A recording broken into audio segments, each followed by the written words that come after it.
So I may have actually been mistaken about Kefla, Caulifla, and Kale, because all three of them do have one good quality, one redeeming fact about these three characters that I think all the communities will unanimously appreciate.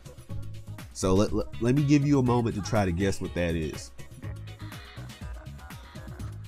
They will never be in Xenoverse 2, and they will never be in Xenoverse 3. That is the redeeming quality about these characters. We'll never see them again after they get eliminated in Dragon Ball Super episode 116. Thank you. It's so refreshing to know that once these characters are gone, they are gone. We won't see them in a Western Dragon Ball game unless you count Dokkan Battle, but as far as consoles are concerned, we're done with them. We'll never see the disdains, the tragedies, the monstrosities known as Caulifla, Kale, and Kefla ever again. Now the reason for this may actually shock you, and I know that sounds clickbaity, but it's actually true. Now, considering that they've hogged up a lot of screen time, they've probably got hours between all three of these characters of hogging up screen time, but for all the screen time that they've hogged up, they don't have enough content to be added into the Xenoverse series. They don't have enough to be added into Xenoverse 2. Even if we were to get like an extra pack 7, extra pack 8, I still don't see these characters being added. And it's because they don't have enough attacks. That's what I mean when I say they don't have enough content. They don't have enough attacks to actually be added into Xenoverse. So let's cover Kale first. As far as in regards Kale, she would just be a frame for frame ripoff of Broly, and that's one thing that Dimps knows we're tired of is clones. So whether you're talking about her Berserker state, which Berserker would just be a complete ripoff of Broly. It would just be Broly with a red shirt, Broly with a skirt, and that would be it. And I don't think anyone wants to see that monstrosity walking about. I'm pretty sure of that. And it would just be, I don't know any voice actress that could portray that. Like Vic Maragna, it's a lot for him to do the Broly voice, and I don't know any female voice actress that could come in and do that voice. So I think we're all in the clear. Now, as far as her controlled Super Saiyan state, which if they really wanted to break their necks and try to put her in the game, I mean, maybe, I don't know. I don't think so either, because she rips off of all of Broly's maneuvers as well. She would just, I mean, there's no way getting around it with Kale. She's just too much of a ripoff of Broly. She doesn't have enough of her own content to contribute to the games. So I'm pretty sure that definitely Berserker Kale is strikeout, unless they wanted to do some kind of raid mission with her where she doesn't talk and she just does a whole bunch of raid boss moves, like little spinning saw moves or whatever. But she's out. I don't see her being added.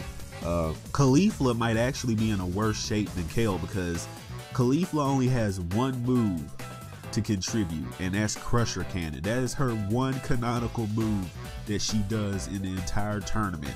She doesn't have any moves in her base form.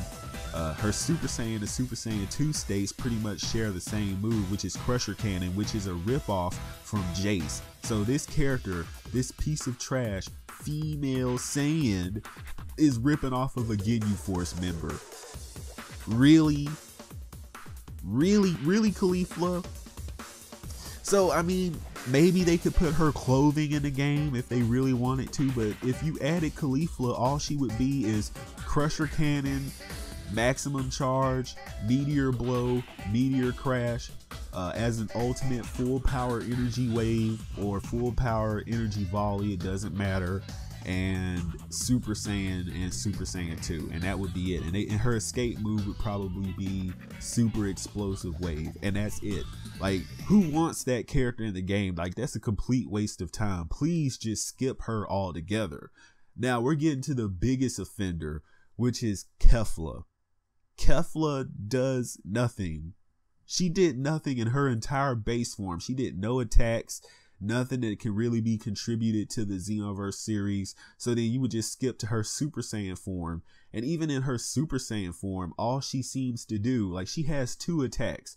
Now that red twin ball move that she does in the preview for episodes 116, would probably be her ultimate move, which we don't know how it functions because it's probably going to get blocked by that Kamehameha. So, you know, whatever.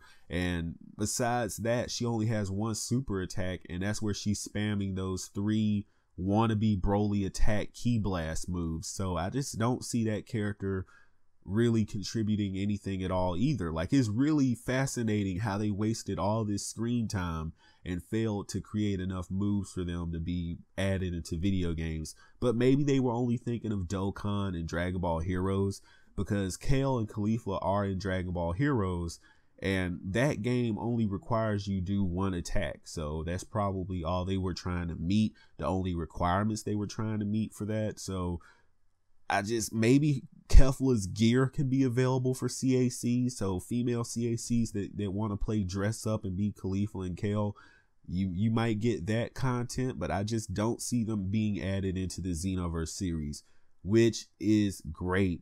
We will never see them again. They will never be in the Xenoverse series. That's my position on it. That's my stance on it. Let me know what you think in the comment section below. Of course, I've been your perfect being, TheSuperitachi, and the greatest Dragon Ball anime and gaming channel on YouTube. Yes, the name is perfection, and I will see you in the next video.